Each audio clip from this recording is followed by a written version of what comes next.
everyone, we're back again for the Cafe Verite series number 2. I'm Jay, your host and barista for the day. And this is a series we started with the last episode that's really giving you a look inside of what we do and how we do it at Spro. Just kind of a glimpse of behind the scenes or behind the bar kind of work and how we work and how we do things. What we're starting off here with is our house coffee, and for this particular coffee, we're making it in the Abid Clever. The Abid Clever is a hybrid brewer that utilizes the full immersion kind of brewing that you'd find like in a French press, while also offering the paper filter and the filtration of a pour over. So it's got this valve at the bottom that will open up when you place it on top of a cup and let the brewed coffee flow through.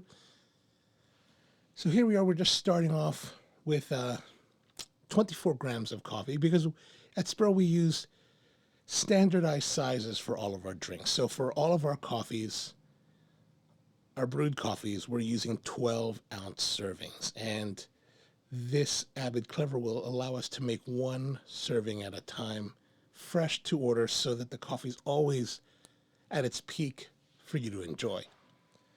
So it's relatively a simple thing. All we did was grind the coffee, give it a nice coarse grind, so because it's having the immersion. And we add the hot water. We're doing about 350 milliliters of water. And then we're just letting it steep. And what we're doing, we're timing the steeping. It's going to steep for 3 minutes. And as you can see, the customer here ordered his coffee, her coffee, with some cream. So we're using some milk right now. Whole milk, 3.5% milk fat. And a lot of this game of brewing coffee is just kind of waiting for those 3 minutes to pass. The ideal for us is to have a total 3.5 to 4 minute brew time that will give us a nice extraction of the coffee. So we leave the coffee steeping for 3 minutes, and then we will place the coffee on top of the cup and allow the coffee to flow through the filter for the last minute. So that should end about 3 minutes, 30 seconds to 4 minutes. That's really our target time. And what we'll do is we'll adjust our grind to meet that. All right, as you can see here, we do pre-dose all of our coffees, well, for a number of our coffees at least, like the house coffee we have and a number of other single origins. We'll pre-dose those, pre-measure them out. So we're doing 24 grams in each of these containers, these little tins. This way it just keeps it a little more efficient instead of having to measure it out for each individual order. So if we need to run multiple orders at a time or just kind of back to back, it just makes it a lot easier, a lot more efficient. You know, because even though it does take a bit of time for us to do each drink to order, we are trying to find ways to keep efficiency and keep things flowing as quickly as possible so that you don't have to wait an excessive amount of time. So we're using our house blend, which is a blend of 10s. Right now it's a blend of, actually it's not 10s. Right now it's a Ugandan Mount Elgin coffee, as well as a natural processed coffee from Peru. All right, so you heard the beeping timer. We're going to remove the cap slightly just to allow airflow through for displacement. And then just set on top. As you can see, we're setting on top, letting the water flow through the filter, through the valve, filling the cup. It's also mixing with the milk that we've already placed inside the cup so that there's less stirring that's necessary. And we do want to remove the lid partially, because I've had times when maybe the lid got a lot more steam, got a lot more wet, and it actually created a seal. So I've had times when we put the coffee, the Clever on top of the cup, and the valve opened, but since there wasn't any way for the air to be, or the coffee to be displaced by air, it just didn't flow. It created a vacuum and held it up. Really kind of an interesting phenomenon. So after that happened to me a couple times, I always make sure to give a crack on the top just to let it do its thing. And again, we're just waiting a little more time. That's the thing about coffee. It's kind of like a waiting game sometimes. You just kind of wait for coffee to brew. All right, there it is. Picked up the top. It's already mixed because it's had the time to mix as it's flowing through with the milk. Put the cap on, deliver to the customer, and that's it. That's a good one. All right, next up, we're doing an espresso. This is one of our regular guests, Zach. He comes in and wants a double espresso, so we prepare that for him. So our idea with espresso is to just pull something really nice. I like, personally, medium roasted coffees for espresso. I think it brings out a nice chocolate, rich body, tone, something really that's delicious on its own. The idea for us with espresso is to craft a blend and a roast profile that delivers good body, low acidity, nice chocolate notes with some fruitiness. Berry fruit would be nice, as well as nuttiness in the finish. And so as you can see, the flow's coming out. It's running a little bit thin on this one. What are we doing here? Oh, there it is. See, running a little bit thin. Don't like that one. And this is really the true test of a barista, is that as you're pulling the shots, you need to make the decision of whether or not what you're producing is going to meet the ideal standard that you've set for yourself or for the shop. So we have a standard. Like I said, we want it to be nice and thick and rich. And that shot came out thin and kind of runny.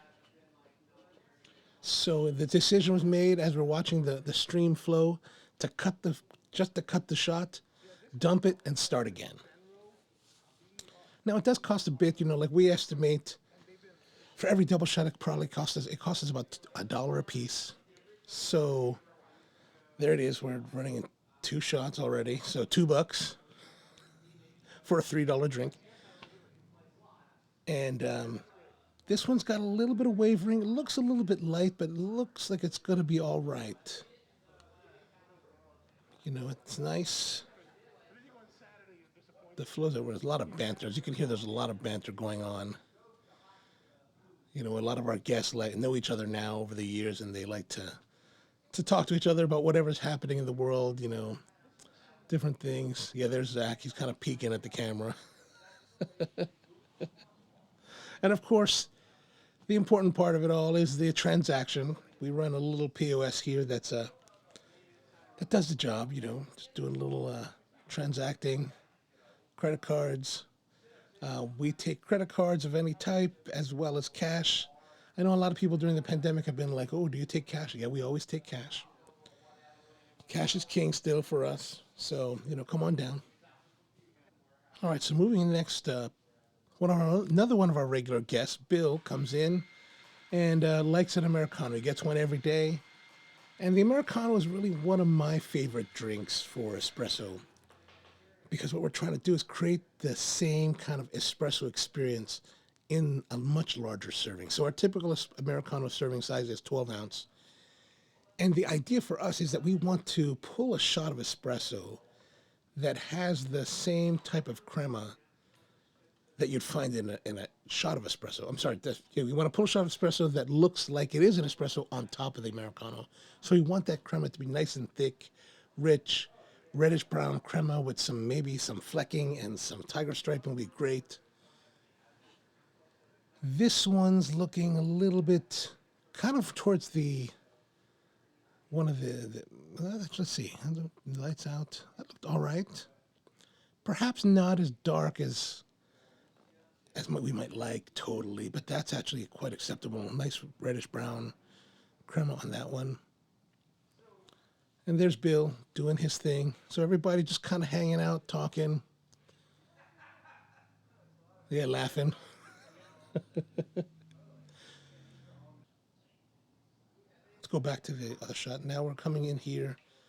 And one of the big things that you have to do as a barista is that it's less about the battle during the heat of the moment, meaning that when you have a line of guests and they're ordering different coffees, that's one battle, right?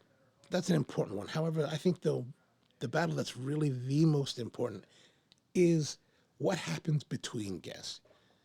Preparing your station, getting everything in place, and getting yourself ready so that when the guests do start to come back in, for the next wave, you're ready to go. The last thing you want to do is have, full pucks and everything inside the portafilters, and then you have to battle with it later. All right, so now we're making a Genmaicha tea and cafe mocha. So here we are, we're going to do both of them this time together.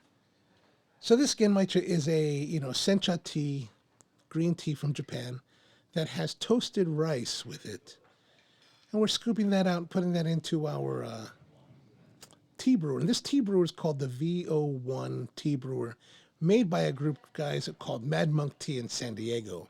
I happened to be out there one year with a friend of mine, Annie Ruth Pimentel, and we're just walking around and found this tea shop, and the guys were really cool, and they had really nice teas, but what they had was this brewer. And they made this brewer, and, I don't know if you ever used some of these other types of tea brewers, the ones that have the mesh tops, like the bulbous shape. We used those for many years, and you see them everywhere. Those are fine. They're perfectly usable. However, the rounded shape, and more importantly, the screen that they use on the mesh filter on those tea brewers just are much harder to clean. Where this one has a stainless steel top that on one side has an open spout and the other side has kind of this perforated holes, and it just allows you to brew it and clean it really fast and efficiently.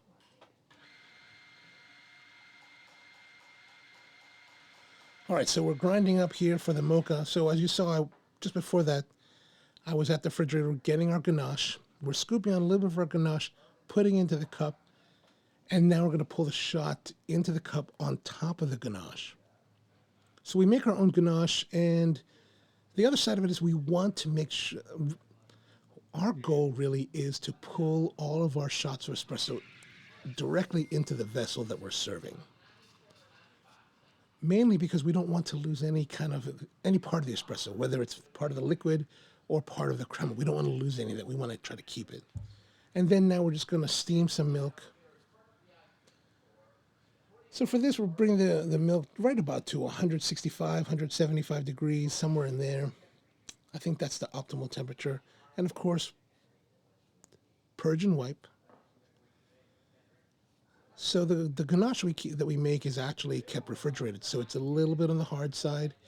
We have the espresso that's hot, adding a little bit of the milk, partially to contain the crema, also partially to add a little bit more liquid so that it all mixes together, a little more heat to help melt the ganache, and now we're going to pour.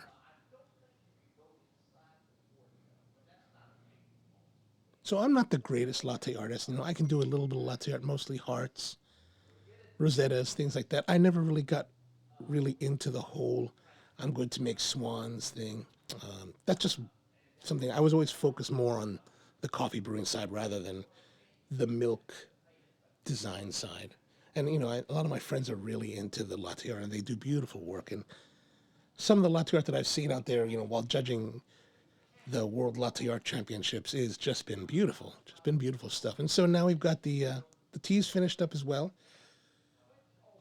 Just give it a nice stir to make sure that it's all fully mixed and suspended, and now we're going to pour it out. What I found is that I actually started using this strainer more so than the internal strainer, just because it allows a lot more flow. It allows it to flow out of the brewer a lot quicker, just so that it gets a little more efficient when serving the guest.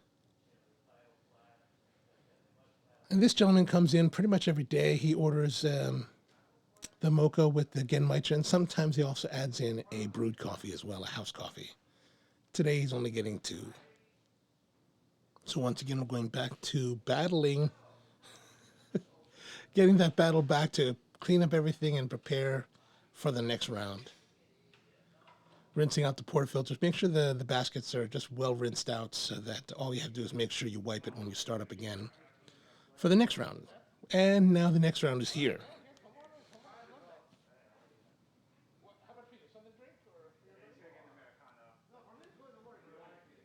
So today here we are. So Paul's in the house, and Paul's one of our regular guests. He always gets a 4-shot Americano. And this time he's got a buddy with him, or a coworker, so he's getting the coworker also an Americano. So our normal Americanos are double shot. Paul likes 4 shots of them, so We always prepare that for him, just as he likes. So here we are, just grinding and tamping. Grinding and tamping again. We use about 21 grams of coffee per double shot in a fairly medium coarse grind for espresso, which is really, really very fine for other purposes. But in the espresso side of things, it's a little bit on the coarser side.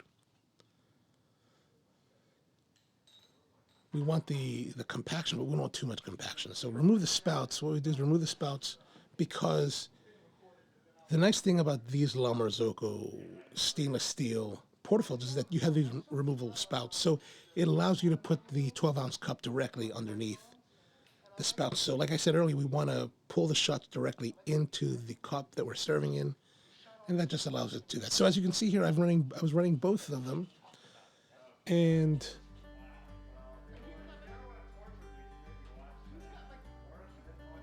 everyone's so loud. That's one thing. You come in with some of our regulars, everybody's talking. Everybody's talking. All right, so there's the double shots. Here comes the third pull. So I just kind of slid the one to the side. Now it's going to come back over, and we're going to brew directly into this one. So we're running two different drinks at the same time, trying to be as efficient as possible. So a lot of it's really about, when you're getting multiple orders, it's about thinking ahead. Like, you want to think about what you're doing and how you need to approach it. Like a lot of times, when we're training new baristas, you know, it's very easy when you're new to get overwhelmed. Like, you get a few orders and like, oh, you don't know what to do. And so the natural inclination when you're starting to fall into the weeds is to speed up. But really, as we try to teach them, is that we don't want you to speed up. We want you to slow down. We want you to slow down and take your time. Sometimes even to the point of slowing down, pulling back from what you're doing, even stopping, recollecting yourself, thinking about what you want to do, and then starting again. So here's Paul and his coworker, and as you can see, there's a number of our regulars are kind of hanging out here. We've got Lynn in the house, as well as Bill over there by the front window. And yeah, just another day, and everybody's in good spirits. Weather's nice today. And yeah, there it is. All right, so that's pretty much another run of drinks here. I'm trying to keep them not too long. I don't want to run these episodes too long. So we're just kind of, if you'd like to see it run longer, I certainly can. I mean, you probably do 40 minutes at a time. So let me know in the comments below what you think. Thanks for watching. Please like and subscribe and all of that kind of thing. And we'll bring you another episode next week here at Cafe Verite from Spro Coffee. You know, the same thing. Thanks for tuning in. See you next time.